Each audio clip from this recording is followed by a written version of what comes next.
Time for our game picks here at cleveland.com. We did this also in our live Zoom call with our tech subscribers. If you want to be a tech subscriber and get to do cool stuff like that, we involve you a lot with polls, with being on the podcast. We send out analysis and information. You get it right in your phone, 614-350-3315 to sign up for that.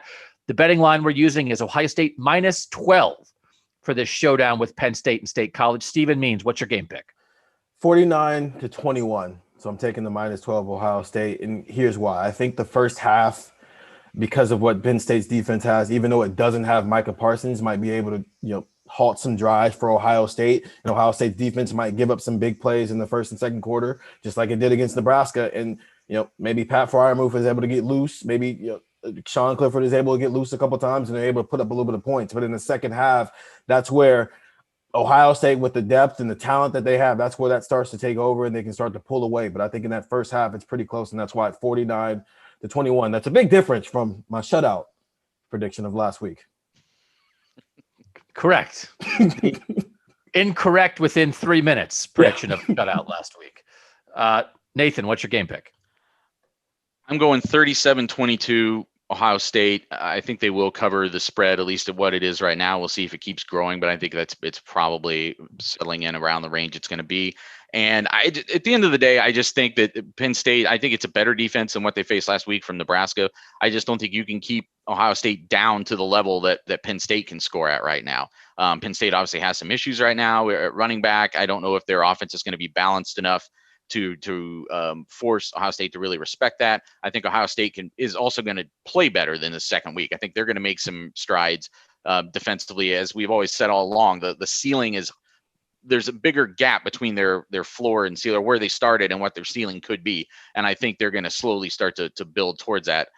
So I think a 2-touchdown, and now it may be close still going into the fourth quarter. I'm not dismissing that. I think it could still be a game tight late, but I just think that the talent differential right now, after who Penn State has lost, I don't think they can compete with Ohio State. And I think that, or I think they can compete with them till the end of a game. And I also think that the lack of the home crowd is a factor in Ohio State having a bit of an easier time than a usual trip to Penn State.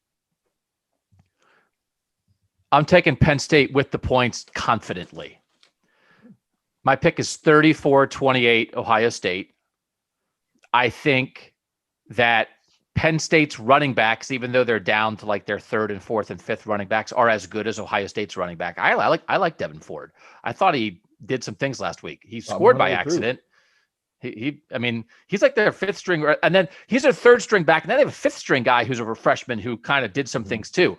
I think their running backs are good. I think their defensive ends they have the two best defensive ends in this game play for Penn State. Joey Porter Jr. in the secondary is a player.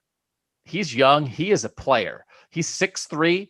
I don't know who he's going to match up with, and he's not going to erase anybody, but he's a kind of guy that a lot of teams don't have, who's going to do something when he's on Garrett Wilson or when he's on Chris Olave. He's going to make things a little bit harder.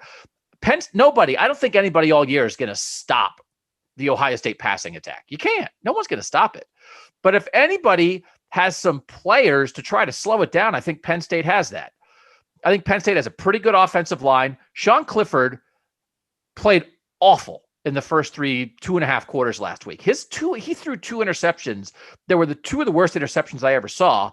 And then they brought in their Wildcat quarterback on 3rd and 1 in the red zone. Then he just dropped the ball. He fumbled. That cost him a score.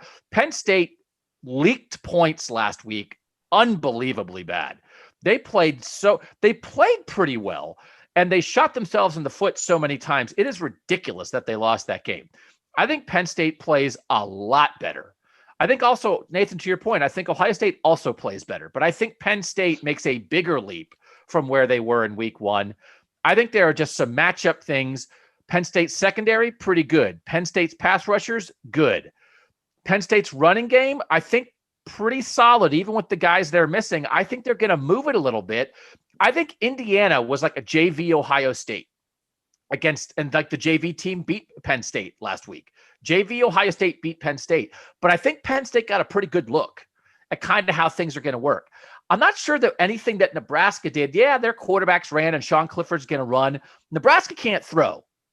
Sean Clifford's not great, but Penn State can throw better than Nebraska did. And Nebraska like gave these weird looks and stuff.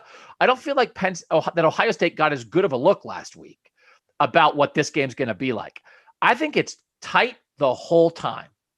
I don't think it's impossible that Ohio State loses this game. I think this is the toughest test on the schedule, even though Wisconsin and Michigan look really good. Penn State's not afraid of Ohio State. Yes, Nathan, to your point, if this was a whiteout, it would be tougher. It's going to be a little cold, I think. I don't know what that's going to do for the Ohio State passing game. I just think it's tough. I think it's tough. 12 points is a lot, and I just would advise any Ohio State fans who think this is going to be easy because Penn State lost to Indiana, I would advise you, I would try to disavow yourself of that line of thinking. Because go ahead and watch both games and really ask yourself just the way this matches up. Man, I just think there's some State might have some trouble with. Now, if the defense makes the leap, if the Ohio State defense, boom, makes a leap, and they can't ever stop Justin Fields, and Justin Fields is 30, 35, then all bets are off. Okay. I'm just not predicting that to happen. But we know Ohio State's capable of that. I just don't know that it's all going to happen that way in week 2. So 34-28, Ohio State wins, but it's tight the whole time. That's our pick. I think it's going to be fun. I think you guys are going to have a great time covering this on Saturday night. I will enjoy it from my couch. I'll probably get Chili's again. I think that might be my thing. I might eat Chili's from my couch every time I don't cover a game in person this year, which means probably eventually I will choose to never cover a game in person again the rest of my life because you can't get Chili's in the press box. I think you might want to, I don't know if you've heard this. You may want to actually order B-dubs. There's a strong opinion out there that B-dubs is actually better than Chili's. So again, we appreciate you guys joining us on Friday Game Picks. Going forward, Nathan will be on it. It will just be me and Steven. Aww. And we'll see how that goes. So thanks. Make sure you're listening to Buckeye Talk. Make sure you're reading cleveland.com/OSU, and make sure you're ready for this game. Ohio State, Penn State, State College, 7:30 Saturday night.